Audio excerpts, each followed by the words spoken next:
నాకు చాలా సంతోషంగా ఉంది. Thank you so much. Thank you తమ్ముడు.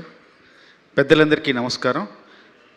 విజేంద్ర ప్రసాద్ గారికి ప్రత్యేకంగా ధన్యవాదాలు ఇలాంటి కార్యక్రమానికి వచ్చి మీ ఆశీస్సులు అందించినందుకు. అట్లాగే బాబీ గారికి, సురేష్ బాబు గారికి, కోర్టు దర్శకులు జగదీష్ గారికి చాలా మంచి సినిమా, చాలా స్వచ్ఛమైన సినిమా. అట్లా విజయ్ బుల్గానే ఎంతో మంచి సంగీతం వస్తున్నారు. ఆదిత్య సంగీతం, మంచి సంగీతాన్ని ప్రజల దగ్గర తీసుకెళ్తున్నారు. అట్లాగే నాని గారి అక్కయ్య గారు, తర్వాత పిల్లలిద్దరు రోషన్, శ్రీదేవి కోర్టులో ఎంత సహజంగా నటించారో మళ్ళీ అంతే గొప్పగా నటించే అవకాశం ఉన్న కథనం ఈ సినిమాలో ఉంది. తప్పకుండా స్వచ్ఛమైన మీ నటనకు సహజమైన కథ తోడైతే మరింత గొప్పగా రాణిస్తుందని మనస్ఫూర్తిగా భావిస్తున్నాను. శ్రీవిష్ణు గారు ఎంతోమంది కథానాయకులు సినిమా పరిశ్రమలో ఉన్నా కూడా ప్రత్యేకంగా మీదంటూ ఒక మార్గాన్ని, మీదంటూ ఒక శైలిని ఏర్పరచుకొని మీరు అందరి అభిమానాన్ని చూరగొంటున్నారు. నేను సామాజిక చూశాను. తర్వాత మొన్న నారీ నడుమురారిలో కూడా ఒక చిన్న పాత్ర, చిన్న నిడివి ఉంటుంది, క్యామియో చేశారు. దాంట్లో కూడా మీదంటూ ఒక ప్రత్యేకతను మీరు చాటుకున్నారు. అట్లాగే మీ డైలాగ్ డెలివరీ, మీ సంభాషణ చాతుర్యం చాలా బాగుంటుంది. సతీష్, నీకు మంచి భవిష్యత్తు ఉంది సతీష్. నువ్వు పాటలు రాయించుకునేప్పుడు నువ్వు చెప్పే విధానం, మాకు ఆ కథనంలోకి మేము వెళ్ళే విధానం, ఆ లోతుల్ని స్పృశించడానికి నువ్వు చెప్పే విధానం చాలా బాగుంటుంది. మనస్ఫూర్తిగా నీకు నా అభినందనలు. తప్పకుండా మంచి భవిష్యత్తు ఉంటుంది. అట్లాగే వేణుబెక్కం గారు, మనస్ఫూర్తిగా మీకు ధన్యవాదాలు. ఇలాంటి సినిమాను తీసే అవకాశం ఆ దర్శకుడికి ఇప్పించినందుకు.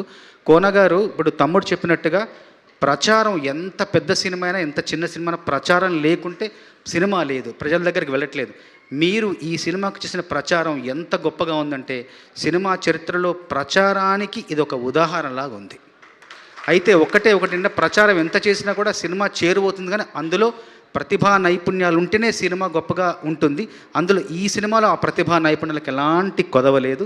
తప్పకుండా ఈ సినిమా మరొక మైలురాయి అవుతుంది. వాళ్ళ చరిత్రలో, మీ చరిత్రలో కూడా మైలురాయి అవుతుంది. మనస్ఫూర్తిగా నేను అందరినీ కూడా అభినందిస్తూ, సినిమాలో తమ్ముడు 3 పాటలు రాశారు, నేను కూడా మంచి పాటలు 3 రాశాను. అందులో అంటే నా శైలికి భిన్నంగా రాసిన పాట తిప్పుకుంటున్నావు, అది చాలా ఆదరణ పొందుతోంది. సినిమాకి అది చాలా ఉపయోగకరంగా ఉంటుందనడంలో నాకెంతో ఆనందంగా అనిపిస్తోంది.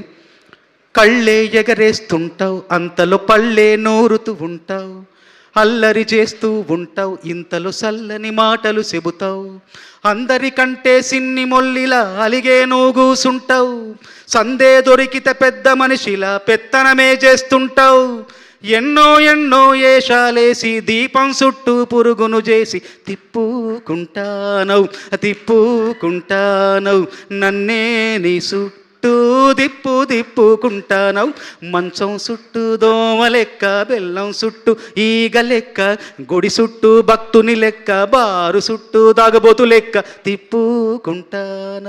తిప్పుకుంటానవు నన్నే నీ వెనక తిప్పేసుకుంటానవు.